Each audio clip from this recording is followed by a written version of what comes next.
anti-choice clinic website review. I'm Teale Phelps-Bonderoff, research coordinator for the BC Humanist Association. Hello, everyone. I'm Olivia, and I am the acting executive director of BC Humanist Association.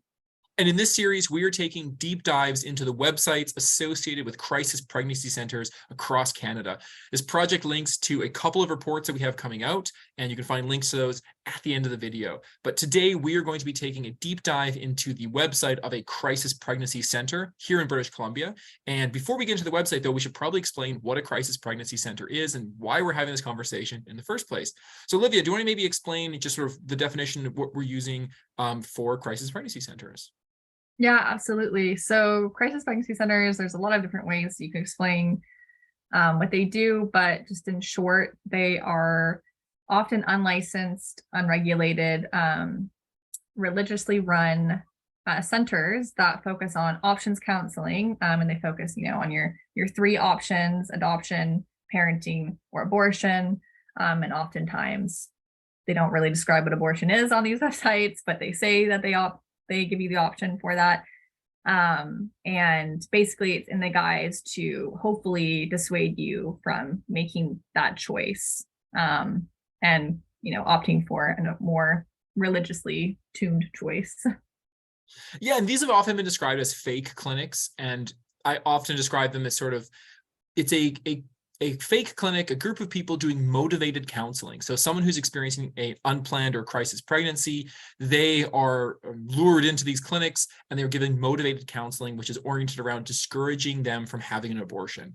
And so unlike a proper medical clinic where they would give you all the options in an unbiased, judgment-free, and up-to-date information, this is a group that is explicitly trying to discourage people from having abortions, and they are explicitly or more covertly religious. So these are groups that are on a mission, a religious mission to discourage people from having abortions, and sometimes that's very obvious on the website, sometimes that's not. And one of the biggest problems, of course, is these are people who are experiencing an unplanned pregnancy. They're in a vulnerable situation. They have a right to receive proper and full up-to-date information. And what we find with these crisis pregnancy centers, or CPCs, is that they don't provide that information all the way. They're often trying to encourage people to carry the child to term, and to use adoption and not to have an abortion. So with that, we're going to jump into one of the CPCs that we looked at. And while Olivia's bringing that up on the screen, I'll just explain our project in general. We have two reports coming up. One is a report that looks at crisis pregnancy center websites across the country with our partner, the Abortion Rights Coalition of Canada.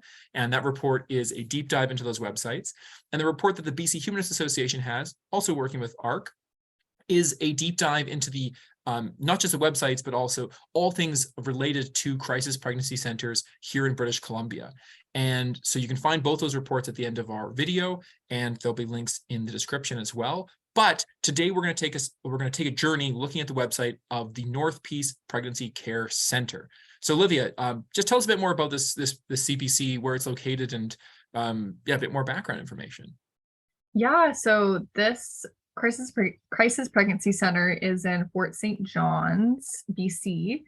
And kind of the main problematic element of the CPC that I'm going to highlight right away. As you can see here, their name is North Peace Pregnancy Care. So that's NPPC. And this is a real medical clinic just down the street. And their name is North Peace Primary Care Clinic, which is also NPPC. And so not only have they completely copied the acronym of this real clinic, they've also pretty much copied the branding. So I'm just going to pull this up so you can see these side by side a little bit better. Well, it's not perfect, but you can kind of see they've pretty much copied the heart in the circle with some type of kind of loopy. I mean, there's so many other, logos or designs that you could choose that's just very blatantly similar. And not only that, they are literally down the street. So it could be very easy to mistake one for the other if you were just in the area and looking for some reproductive care. They're 2 blocks away. It's an 8-minute walk, 3-minute drive. And that's really very blatantly deceptive. So, This is a common tactic. Oh, go ahead. Yeah. No, it's all good.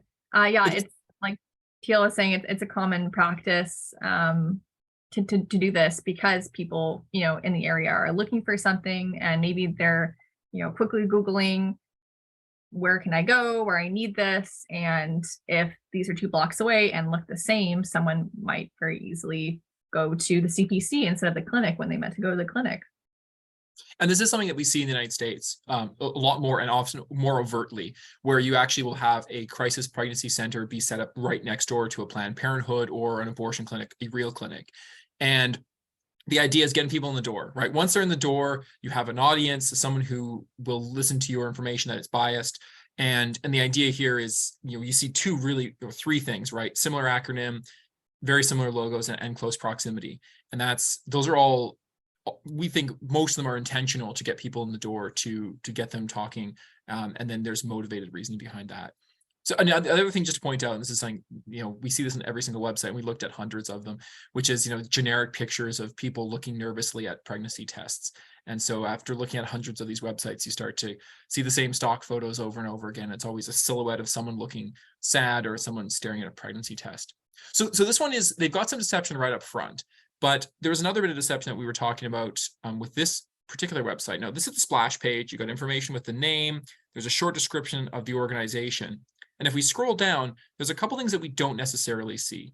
So the services that they offer, you can see pregnancy tests, and they have, which by the way was used a lot in the 90s to get people in the door because pregnancy tests were expensive. Now you can find them at the dollar store, but that's a way of getting people in the door.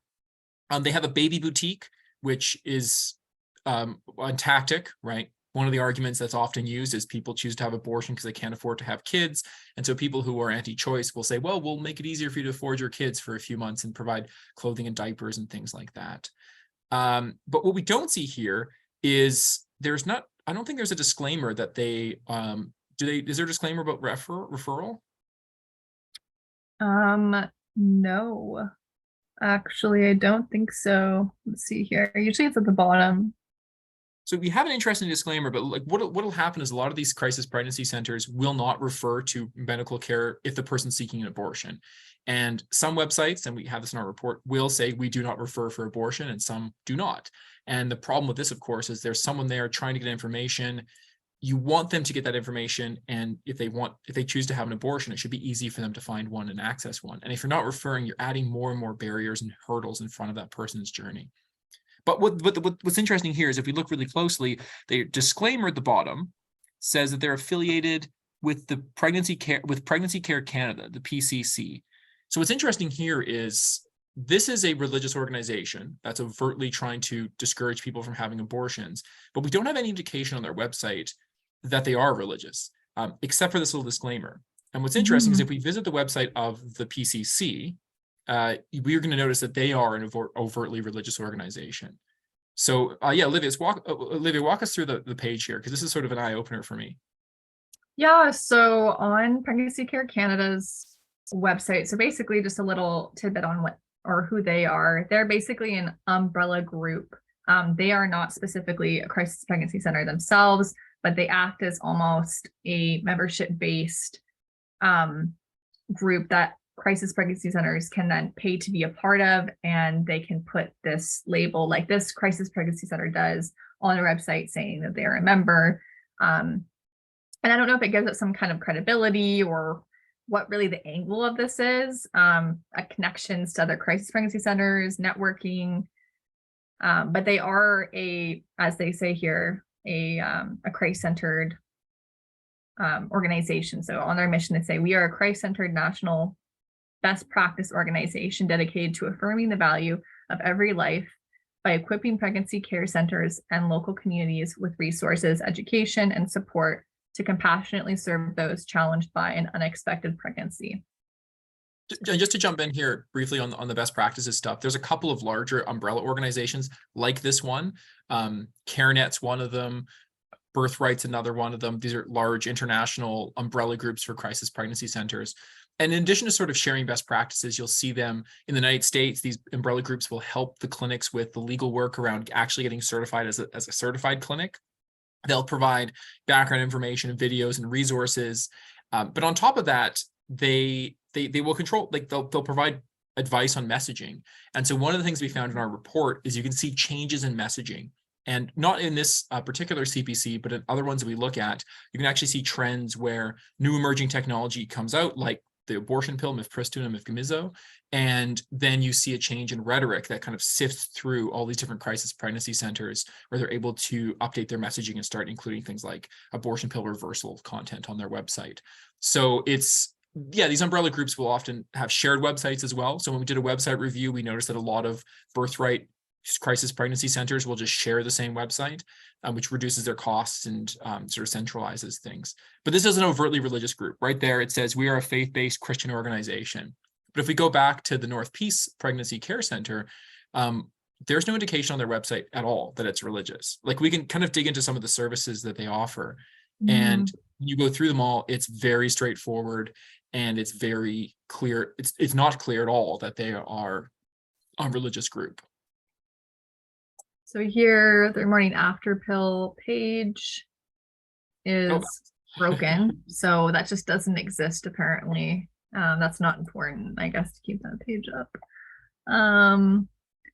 So now let's see if you're considering an abortion. Very concerned young female, looks to be another stock image. And not a lot of information. So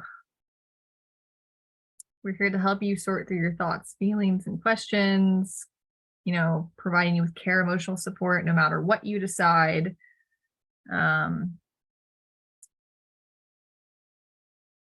One thing I think is interesting here that we don't see, like what we see when we click through all these buttons, and if Olivia, if you can keep scrolling down there, it comes to part of it, which is the goal here is driving people to contact them, right? So there's less information on their website, but they're really focused on call us or email us today.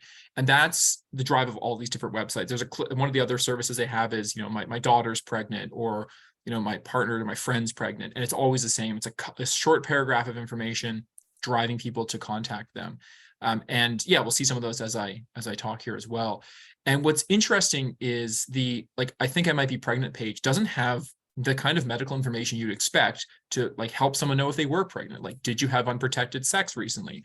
Or, you know, did the condom break? Or when was your last period? Like, you don't get that kind of medical information at all. It's very light on information. Everything is driving people to click those contact buttons. And again, no religious information to indicate that they are a religious group. We do see a bit more of that on their social media, but other than that, it's very a sparse website. It's intentionally vague, essentially.